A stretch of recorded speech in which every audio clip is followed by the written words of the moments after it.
First, we'll be doing our progressive news updates. I'm Julianna Forlano. Here are the headlines.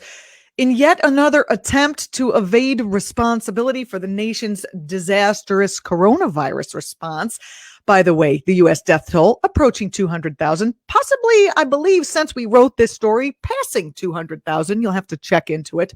Donald Trump, anyway, said the fact that millions of Americans haven't died from COVID, is a success. He's trying to focus on the positive of not having done anything to respond. He also said, if you take the blue states out, we're at a level that I don't think anybody in the world would be at. No, that's not accurate. Yeah, if we take the blue states out, because the blue states are where it happened first, meaning he's literally signaling once again that he doesn't give a crap about the blue states. He's letting the whole West Coast burn, and he let New York, Connecticut, and New Jersey, drown in a pandemic until we took matters in our own hands. And now we are at the forefront of, low numbers. It is the red states that have the high number. Anywho, both morally obscene and factually inaccurate, which is a nice way of putting it. The president's comment drew immediate backlash, like from me right here. Oren Kerr, a law professor at the University of California, said that Trump thinks the deaths of hundreds of thousands of Americans like a poll number or a stock market price. This is what he said. Do you want to hear it? It's almost too horrific. Let's watch.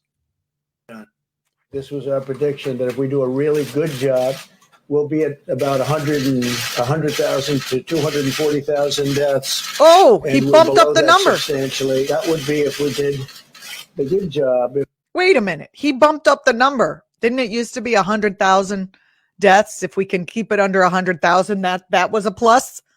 We did a good job. Now it's up to 240. Jesus Christ. The not so good job was done. You'd be between 1.5 million. I remember these numbers so well, and 2.2 million. That's quite a difference. So we're down. Million? In this territory.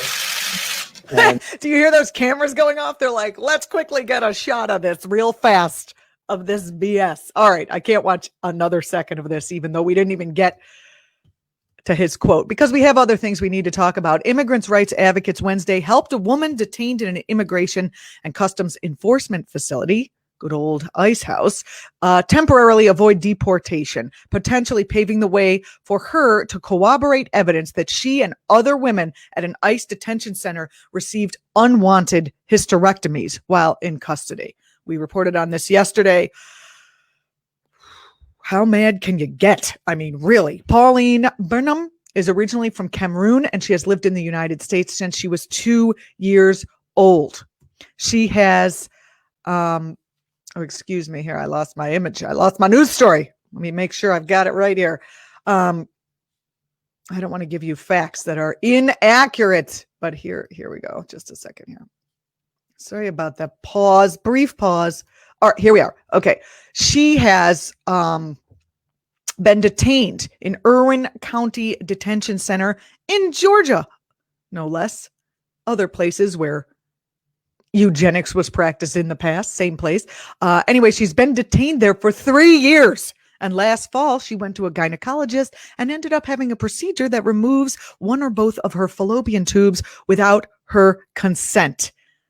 I can't even. You can go to this group is doing work. A lot of groups are doing work now, but this is the group that's doing a ton of great work to help support Pauline and the investigation into the forced sterilizations at ICE facilities. Taking away a woman's ability to reproduce is absolutely abhorrent. It's pretty much, I'd say, as bad as keeping her in ICE detention for 3 years or children in cages. Anyway, this is America. Go to mijente.net, mijente.net to help support Pauline and the investigation. And we've got to get this thing stopped. No good news today, I don't think. We'll see as we keep going down the line here. Okay. Over 100 groups representing nearly 10 million families and educators are demanding Congress pass the $250 billion stabilization funding so that childcare providers and K-12 programs can provide critical services safely amid the coronavirus pandemic. By the way, I heard there's probably not going to be a vaccine out that most of the public will be able to access until next fall. So, and that's according to the CDC, who I think is still trustworthy at this point. It's hard to know. Oh. The united call from the teachers comes in an open letter from national groups, including Oxfam America and the National Association for the Education of Young Children, also state-level organizations such as Advocates for Children New York. The letter outlines the dizzying array of challenges and threats that the deadly virus has thrown at schools, which have been underfunded and undervalued for years, with lawmakers' continued inaction standing to deepen already entrenched inequalities. Now, my daughter came home from her school yesterday and she said, hey, they changed the policy. We're wearing a mask every day, which for me, I thought was a really good idea. I'm all for it. I was very happy to hear that. I know anti-maskers feel that it's a terrible thing, but in this age of COVID, I think it's a good idea. But the school didn't even tell me. They just did it. I'm sure we'll be getting an email or something, but you know, people are concerned as well. They should be, and schools are doing the best they can. We're talking about a preschool here in my case. We need to be able to protect the people who work at the school. In other news, a progressive group, Patriotic Millionaires, who I love what they've done. I love these guys. They do hard work and they use satire to do it, which I love. The group is begging Governor Andrew Cuomo of New York to raise taxes on wealthy New Yorkers in order to avoid harmful austerity measures. Many of these wealthy New Yorkers aren't even in New York anymore because they have run away to escape the pandemic. So we'll see. The plea follows New York City's Mayor Bill de Blasio's announcement that nearly 500 members of his own staff are going to be placed on an unpaid 1-week furlough in an effort to reduce government spending. I'm sure that'll work out great. We don't need a staff running. Okay. Anyway, according to Patriotic Millionaires, New York City is facing a $9 billion budget shortfall, and the state budget deficit has increased to $14.5 billion during the coronavirus crisis. To close these fiscal gaps, Cuomo has chosen to dramatically cut spending on programs that millions of New Yorkers rely on.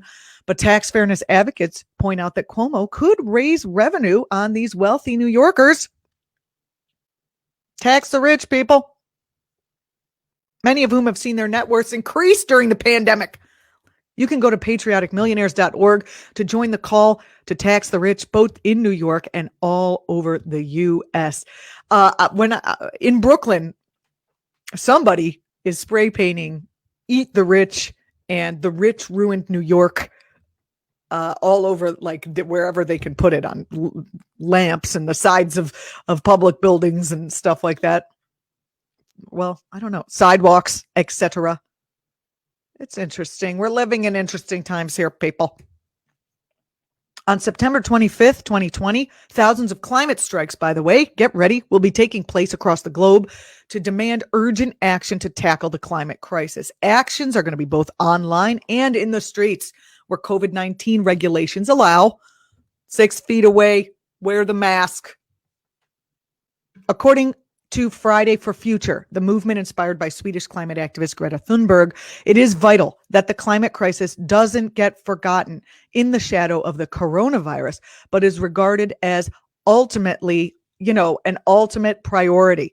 Fridays for Future will keep protesting as long as the exploitation of nature is allowed to continue. You can get involved at fridaysforfuture.org. If you're watching on YouTube, I'm Julianna Forlano. Please follow me on Twitter, follow ACT.tv across platforms, just in case one platform kicks us off, because we're telling you things that the mainstream media is not ever going to tell you. And we're not right-wing nuts. So, it's a slim margin here. It's a slim margin.